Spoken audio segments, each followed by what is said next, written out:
Hello दोस्तों, मैं समय मस्तानी। आप लोग देख रहे हैं हमारे अपने यूट्यूब चैनल गीत संगीत हिट को। तो मैं आ गया हूँ एक और नए वीडियो में, एक और नए सॉन्ग के साथ। आप लोगों को थंबनेल देखकर पता चल गया होगा कि ये सॉन्ग किस ट्रैक पर होने वाला है। तो चलिए वीडियो को स्टार्ट करते हैं।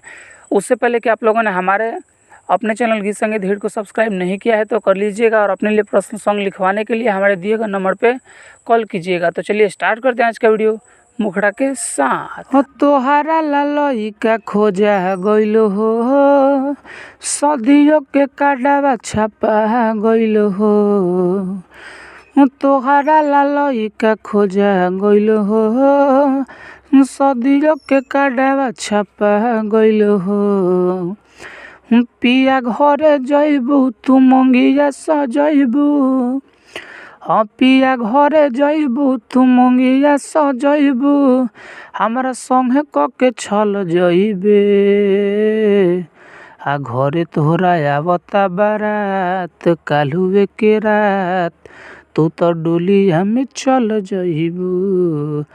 घरे तोहरा आवता बारात, काल्हुए के रात तू तो डोलिया में चल जइबू।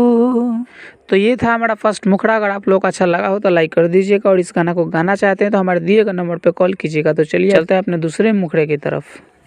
कावना ला हमारा के छोड़ दी हले, तोरे रही तब दिल तोड़ दी हले।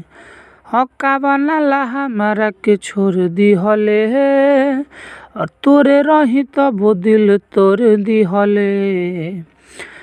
ते जोड़े हर जाई कोइले बेवफाई, ते जोड़े हर जाई कोइले बेवफाई, कैसे आतला बदल गइले।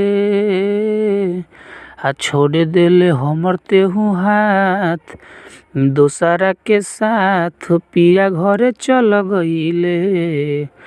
छोड़ देले हमर तेहू हाथ दोसरा के साथ, पिया घरे चल गइले। छोड़ देले हमर तेहू हाथ दोसरा के साथ, पिया घरे चल गइले। इस वीडियो में बस इतना ही। अगर आप लोगों को सॉन्ग अच्छा लगा हो तो एक लाइक कर दीजिएगा, और ऐसा ही ढेर सारे सॉन्ग पाने के लिए हमारे चैनल गीत संगीत हिट को सब्सक्राइब कर दीजिएगा। और अपने लिए पर्सनल सॉन्ग लिखवाने के लिए हमारे दिए गए नंबर पर कॉल कीजिएगा, और इस गाना को गाना चाहते हैं तो भी हमारे दिए गए नंबर पर कॉल कीजिएगा। अंत में जाते हैं तो यही कहूँगा, गाइए और हिट हो जाइए। तब तक के लिए मिलते हैं किसी दूसरे वीडियो में किसी दूसरे सॉन्ग के साथ। तब तक के लिए नमस्कार।